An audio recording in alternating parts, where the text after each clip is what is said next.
অগ্রণী ব্যাংকে আমার লকার, আর একটা ব্যাংকে পূবালী ব্যাংকে। সে পাকিস্তান আমল থেকে গহনাগাটির লকারই আমরা রাখতাম। এটা আমাদের পারিবারিক সবার।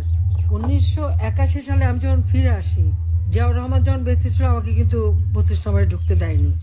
জিয়া যখন নিহত হলো, এরপরে সাত্তার সরকার অর্থাৎ বিএনপি সরকার ক্ষমতায় 12ই জুন 32 নম্বর আমার কাছে হস্তান্তর করবে। ধুলাবাড়ি ময়লা সমস্ত ভরা জায়গা, রক্তের দাগ সব ওখানে। আমার কাছ থেকে সই করালো 72 পাতা। বললাম আমি আইনজীবী দ্বারা করবো, বাড়িতে তো মার্ডার হয়েছে, না সেটা হবে না। তারপরে প্রচার, কত শতভরি সোনা দানা পাওয়া গেছে, এই পাওয়া গেছে। আমরা হ্যাঁ, পাওয়া তো যাবে, আমরা তো ভেসে আসা পরিবার না। আজকে আবার অগ্রণী ব্যাংকে তালা ভেঙেছে। কেন তালা ভাঙলো? চাবি তো আমার কাছে, আমি তো এখনো জীবিত আছি। তা আমি যেখানে এখনো জীবিত আছি আর মামলায় কেবল একটা রায় দিয়েছে, রায়ের সব ধাপ তো শেষ হয়নি, তার আগে কেন হাত দেবে? এটা তো ডক্টর মোহাম্মদ ইউনূসের ব্যাংক ডাকাতি। সে লোক দিয়ে ব্যাংক ডাকাতি করছে, সেখান থেকে সব সোনা দানা বের করে এত ভরি। আমরা হ্যাঁ, ভরি তো থাকবেই।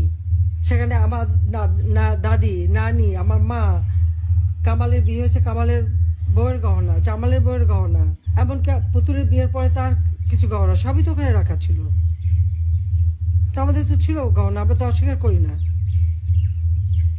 কিন্তু লকার ভেঙে সেগুলি বের করে এখন দেখানো, মানে তাদের কথা ভাবখানার জন্য প্রধানমন্ত্রী হওয়ার পরে আমি সব ওখানে রেখেছি।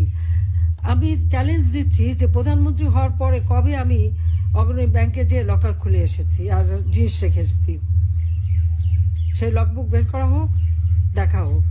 আমার তো মনে পড়ে না যে আমি 96 সালে প্রধানমন্ত্রী হয়েছে প্রথম। সেই 96 সাল থেকে এ পর্যন্ত কোনোদিন অগ্রণী ব্যাংকে আমি যাইও নি, লকারও খুলিনি। কারণ এগুলি পারিবারিকভাবে যা ছিল সব আমি রেখে দিয়েছিলাম ওইভাবেই। আমার 2টা লকার ওখানে রাখা আছে।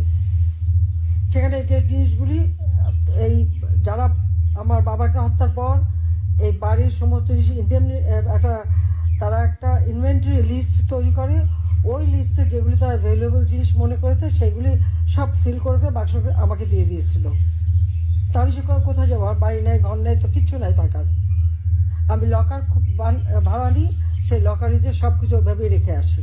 তারা আমাদের ঘর বাড়ি যা ছিল সব তো লুটপাট করে নিয়েছে। 32 নম্বর বাড়িতে আমরা জনগণকে দান করে দিয়েছিলাম। সেটা প্রথমে আগুন দিল, তারপরে লুট করে ভাঙলো বুলডোজার দিয়ে। অজয় সাহেবের একটা বাসা সুধা সদন, সেটাও লুট করলো। সেখানে আমাদেরও, হ্যাঁ, সেখানে আমার অনেক গহনাগাটি ছিল, আমাদের সবারই ছিল। সেগুলিও লুটপাট, কাগজপত্র যা কিছু ছিল